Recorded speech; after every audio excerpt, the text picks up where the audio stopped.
started, I'm Amanda Preto. Welcome to the Nth Degree, where we're talking about the latest trends, technologies, and innovations happening across the healthcare and media spaces today.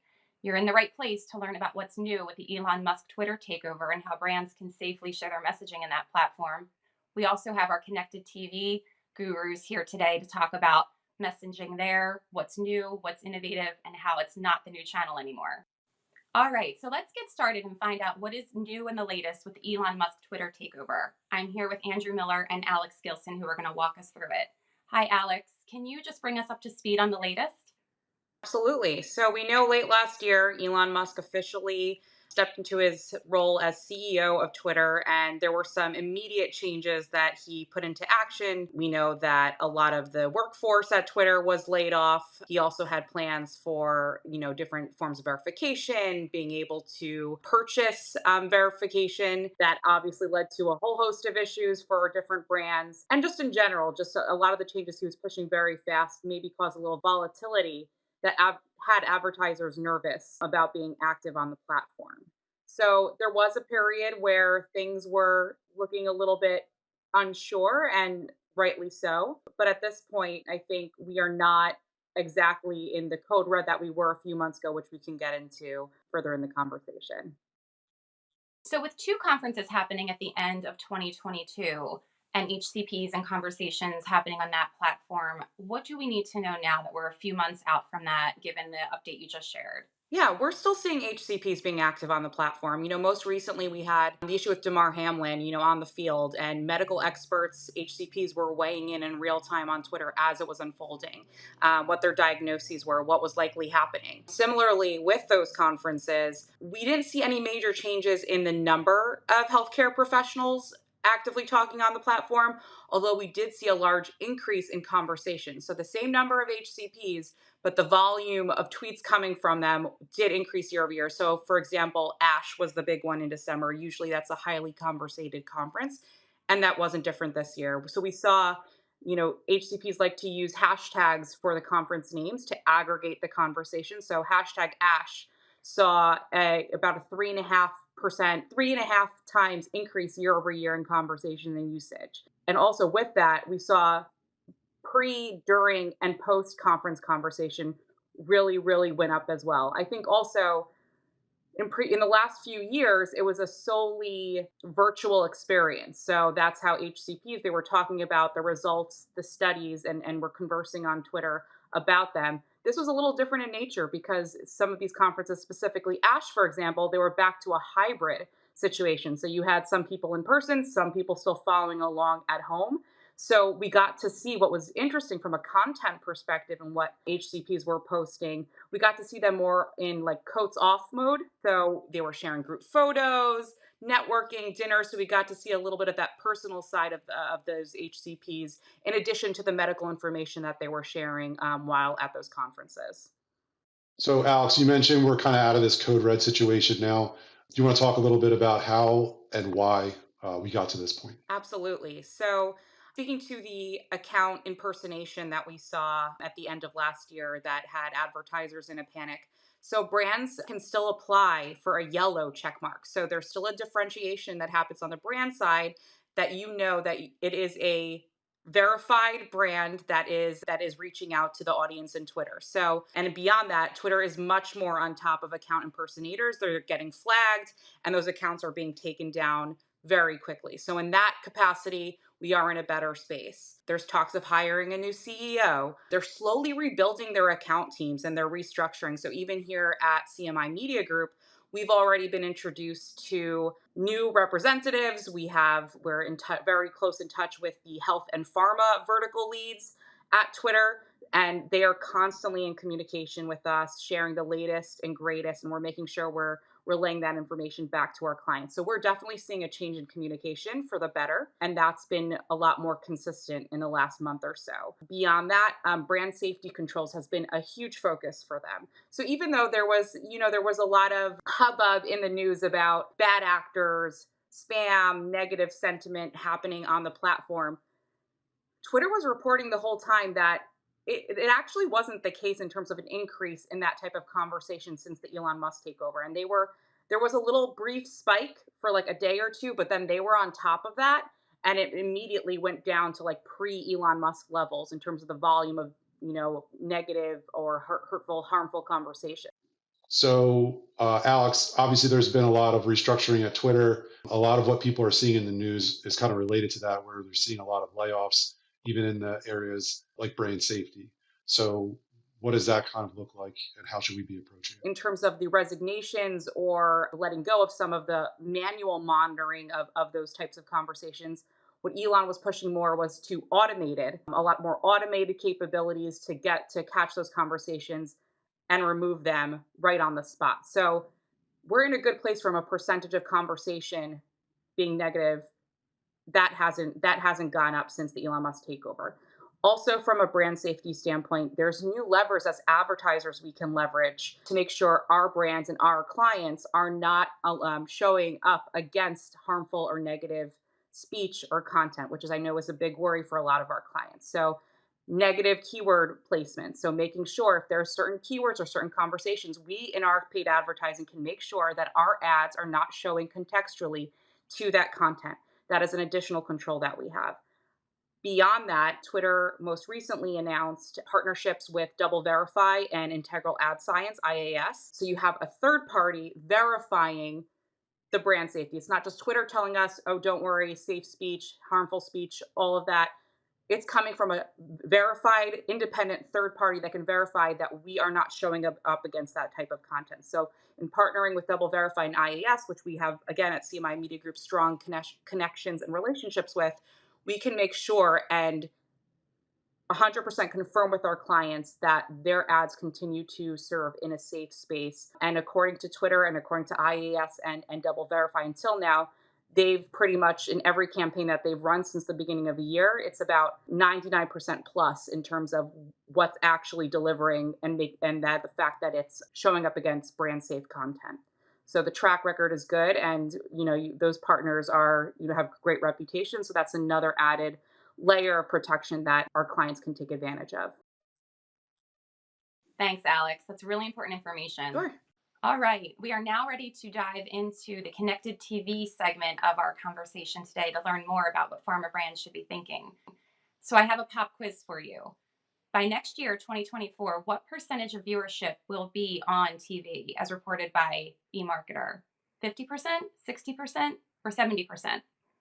If you said 60%, you're correct. And that's why we're here today to talk to our digital activation team, Andrew Miller, Toby Catcher, and Ryan Birchnow, who are going to tell us what we need to know and what brands need to be thinking about for advertising. Hi, Andrew, Toby, and Ryan. Thanks for joining us today.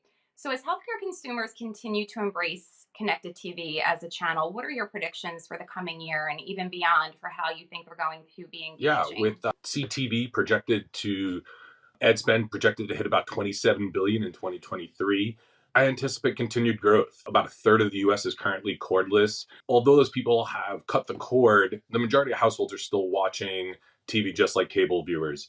I expect things like interactive TV to start to gain a foothold, more interactive units to help engage and interact with consumers, as well as predict a continued ongoing shift of those linear TV ad dollars to streaming, but not much net new spending overall. I predict a continued ongoing shift of those linear ad TV dollars to more streaming and digital tactics, but I don't see it growing incrementally. Not much net new, just due to some of those unpredictable economic factors that we see going into 2023. Expect a continued spread out of CTV ad dollars as we continue to see more entrants into the ad VOD space, like Disney and Netflix.